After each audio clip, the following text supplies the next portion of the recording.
Ladies, gentlemen, and haradrim of all ages, we're nearing what I believe to be a very interesting point in the future of Diablo 4, where public opinion could radically shift because of one thing. That point, BlizzCon, just a few days from now. The devs have said so many times that we should tune into BlizzCon, and sure, yeah, they're marketing the event, but they always do it with this sort of winking smile that says, we have something for Diablo, and then when you tie that with an interview that transpired a while back with Rod Ferguson, the general manager of Diablo, who said that there would be annual expansions for this game. It seems almost certain to me that there will be an announcement of the first expansion for Diablo 4 this upcoming weekend. On top of that, there is a live campfire chat planned, which seems like the perfect place to just discuss some far-off plans that they announce in more of a trailer-type fashion, or just something during the opening ceremony. With all of that, over the last couple of weeks, there have also been a couple of potential leaks with overlapping information, so we'll dive into all of that, of course, in a moment, but if anyone doesn't want any potential spoilers or such like that, just skip ahead to the time on screen for the rest of the discussion itself, which will be about what this would do for the community and to the community if they announced an expansion right now.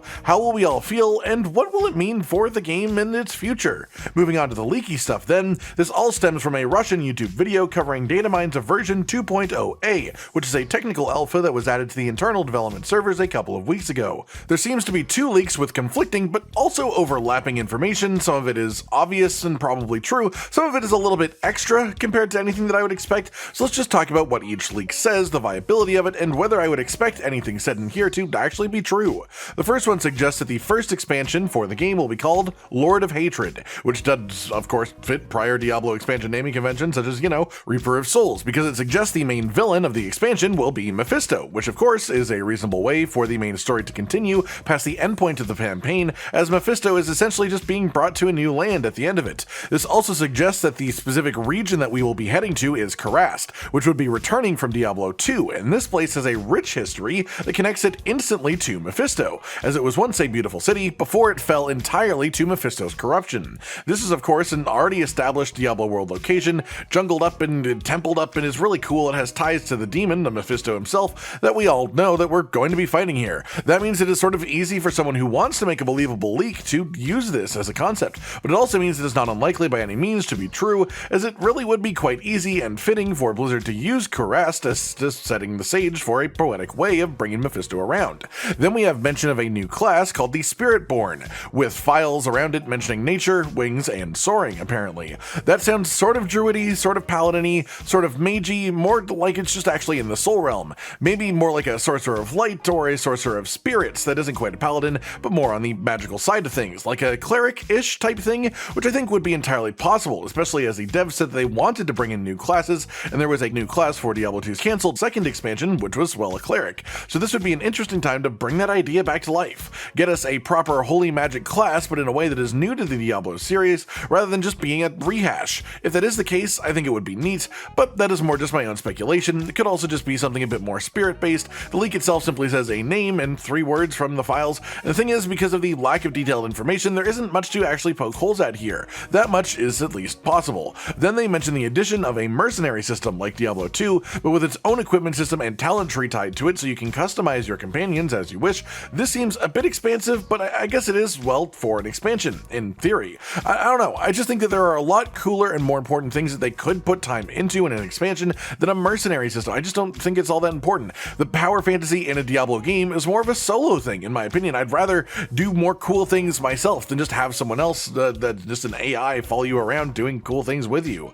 Then they say that raids are possibly coming, which is an incredibly vague statement. Sure, raids are something that has been brought up in the past, just nothing of actual value said about them by the developers. Obviously, this Diablo game is leaning more towards being an MMO than any previous Diablo game, but it still isn't quite the same thing as a normal MMO, and a raid system would either need to be very different from what you would expect to see in a proper MMO, or it would just be very out of place with the way that Diablo generally plays. That said, I could see some variations of this being enjoyable. I'm just skeptical of such large changes being a possibility, especially when the leak itself doesn't even say that it is a certainty. It just says possibly. Then it mentions something called runestones and corrupt runestones, which they are predicting is something to do with Season 3 as a little bonus bit of a leak, so that's just a little extra bit. And then apparently Travansul was mentioned in the files, which isn't a surprise really if the expansion takes place in Kurast, as Travansul was simply an area of Kurast where the Church of Zakarum held its seat of power. So it's just a relevant location to Kurast anyways. I do start to get a bit bit antsy at this point though, because now it sort of feels like we're repeating part of the story of Diablo 2, but hey, parallels are cool, right? And references to their popular earlier works are neat to work in. So while it does feel a bit too familiar, just like Kurast being used in the first place, it also feels sort of believable. That's it for the first leak though, and while I don't think they really dropped any bombs, either just mostly saying things that we can already assume or things that are very believable, then just mentioning a class name and some buzzwords, so this can entirely just be a stab in the dark from someone who understands Diablo lore, knows that they can just use as few words as possible to get their idea across to make it less actually, pokeable at, or it could just be real. It's hard to say at this stage, honestly. Then we have another leak, and this was posted on October 17th, which is the same day the original Russian YouTube video went up. This one has a ton of overlapping information with the first leak, but with far greater detail, but it also has some conflicts. For example, this leak suggests the name of the expansion is not Lord of Hatred, but instead Nahantu. This isn't really a reference to anything, it's just sort of a word, specifically a word that refers to the region that we will be playing in, one in which Kurast happens to be located, the city from the last leak.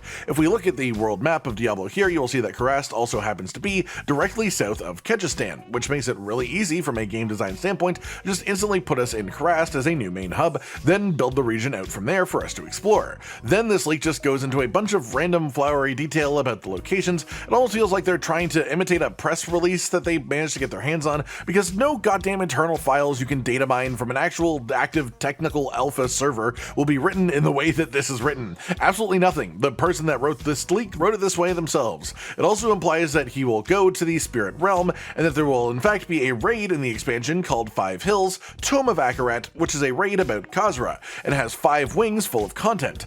That's just absolutely nuts though. What I think is going on here from reading both of these back to back is that this person here got the exact same information as the other person who made the other leak from the exact same source, but then they decided to have some fun and just expand upon it with their own imagination. They took a believable base and then just made it silly. I think the possibility of a raid makes sense. I think 5 wings for your first raid ever in Diablo is absolutely nuts. The flowery wording doesn't help it either, because it's clear that they didn't just copy and paste little bits, they actually just wrote this out themselves for some reason.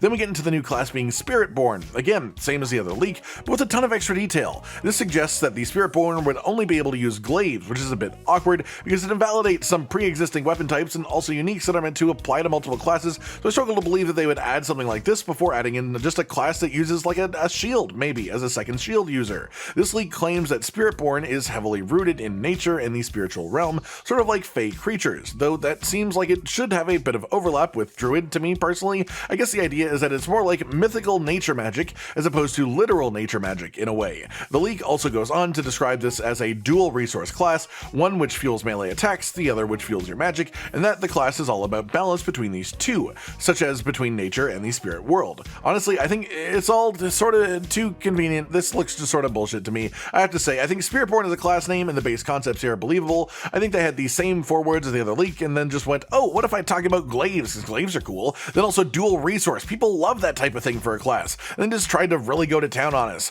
They also shared class concepts for the mercenary system, a name for Season 3, which is clearly meant to match the theme of the proposed expansion.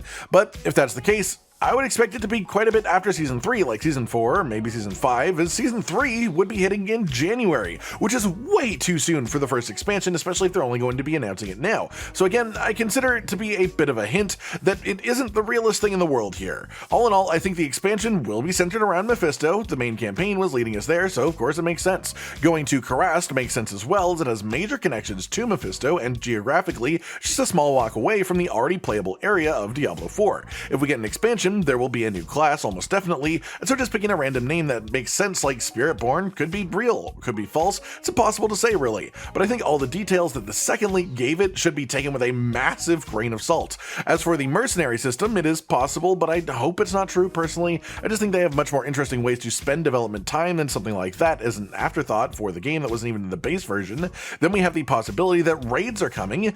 I believe that that is possible. I don't believe the first Diablo raid will have 5 wings of content by by any means. I think that's silly. Runestones, sure, yeah, don't see why not. Everything else that was mentioned in the leaks, yeah, no, I don't really think there is any reason to believe anything there unless Blizzard themselves confirms it. That's all the reasonable stuff, but it's all very basic things as well. So with all that covered then, let's talk about a real big elephant in the room here, at least for me personally. If, as I imagine is quite likely as I broke down earlier, Blizzard does announce an expansion for Diablo 4 at BlizzCon, and as I would be incredibly surprised if not, it costs a similar price to the base full game.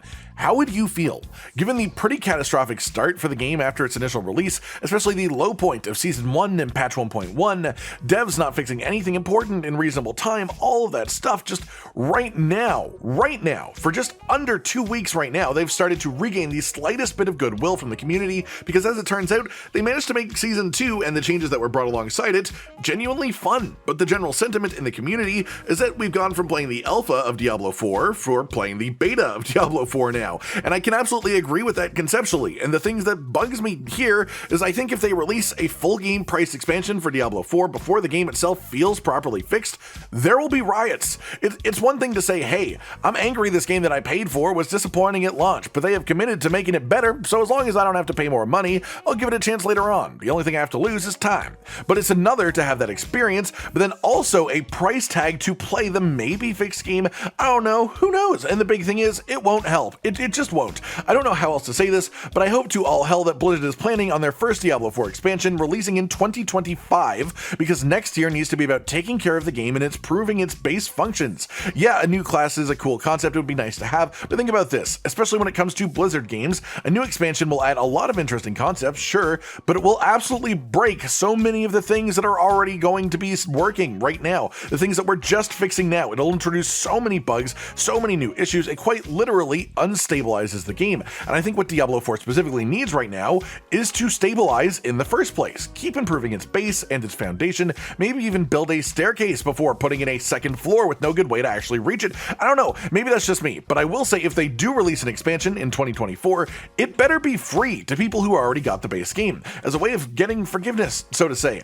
And knowing Blizzard, I highly doubt they would ever do that because, well, money! But maybe we'll get lucky and it won't be the full price of a new game.